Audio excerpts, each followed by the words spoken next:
بسم اللہ الرحمن الرحیم نحمدہ ونصلی علی رسولہ الکریم۔ کسی زمانے میں ایک چور تھا، وہ ایک بادشاہ کے محل میں چوری کرنے کے ارادے سے گیا۔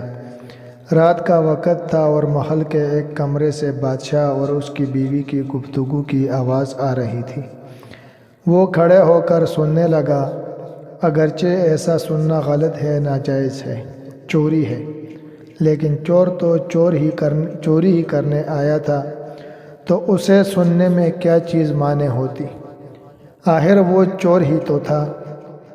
اس چور نے سنا کہ بادشاہ اپنی بیوی سے کہہ رہا ہے کہ میں اپنی بیٹی کی شادی ایسے آدمی سے کروں گا جو نہایت متقی و پرہیزگار ہو، بہت اللہ والا ہو۔ جب چور یہ بات سن رہا تھا تو اس کے دل میں یہ خیال آیا، کیوں نہ میں کچھ ایسا بن کر دکھاؤں کہ بادشاہ میرے ہی ساتھ شہزادی کی شادی کر دے۔ دل میں ایک حرص پیدا ہو گئی۔ اب وہ چوری کرنا بھول گیا، لیکن دھوکہ دینے پر اتر آیا اور گھر جا کر بہت دیر تک سوچنے لگا کہ کس طرح میں اس بات میں کامیاب ہو سکتا ہوں۔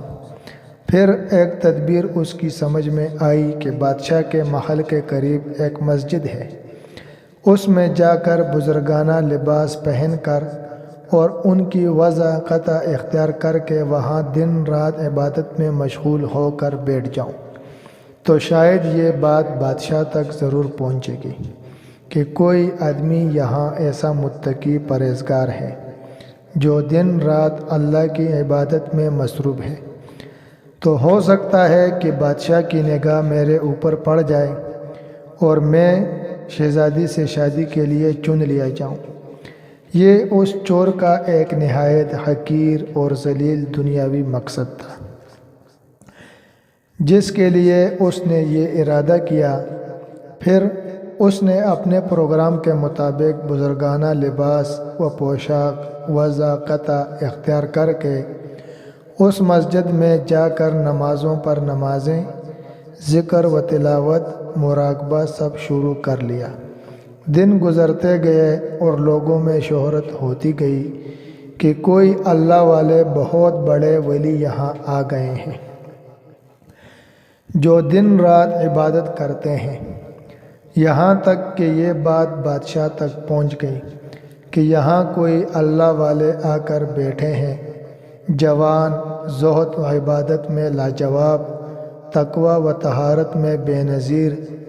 جب بادشاہ کو یہ بات معلوم ہوئی تو انہوں نے اپنے ارادے کے مطابق غور و فکر شروع کر دیا کہ شہزادی کے متعلق جو سوچا تھا اس کے لیے اسی کا انتخاب کیوں نہ کر لیا جائے۔ بادشاہ نے اس سلسلے میں گفتگو کے لیے اپنے وزیر کو بھیجا۔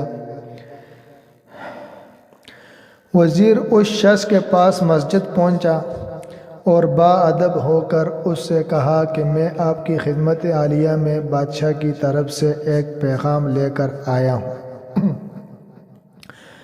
اس نے پوچھا کہ کیا پیغام ہے؟ وزیر نے بتایا کہ بادشاہ نے کئی سال پہلے یہ فیصلہ کر لیا تھا کہ وہ اپنی بیٹی کا نکاح ایک ایسے شخص سے کریں گے جو بڑا متقی و پرہیزگار ہو، اللہ والا ہو، اور وہ اس کی تلاش میں تھے۔ ان کی جو نظر گئی تو نظر انتخاب آپ پر آ کر رک گئی، لہٰذا بادشاہ نے مجھے بھیجا ہے کہ اس سلسلے میں آپ سے گفتگو کروں۔ یہ شخص جو دراصل اسی تمنا و آرزو میں یہاں آ کر بیٹھا تھا، بہت دیر تک وزیر کی گفتگو سنتا رہا۔ اس کے بعد اس کی آنکھوں سے آنسو جاری ہو گئے۔ وزیر نے پوچھا کیا بات ہے؟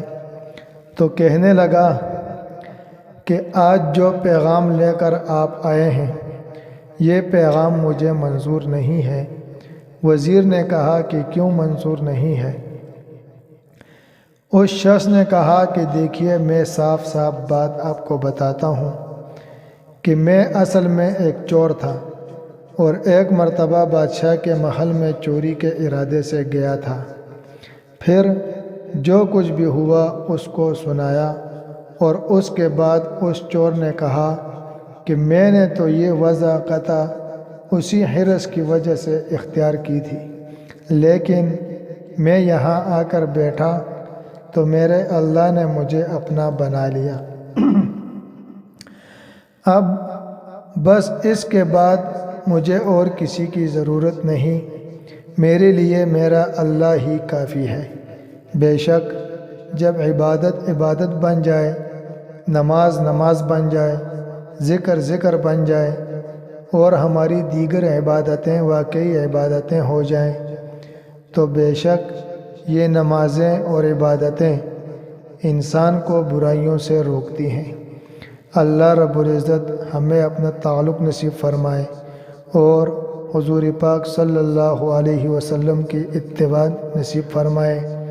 ثواب کی نیت سے ویڈیو کو آگے شیئر کریں۔ بہت شکریہ، جزاک اللہ، السلام علیکم۔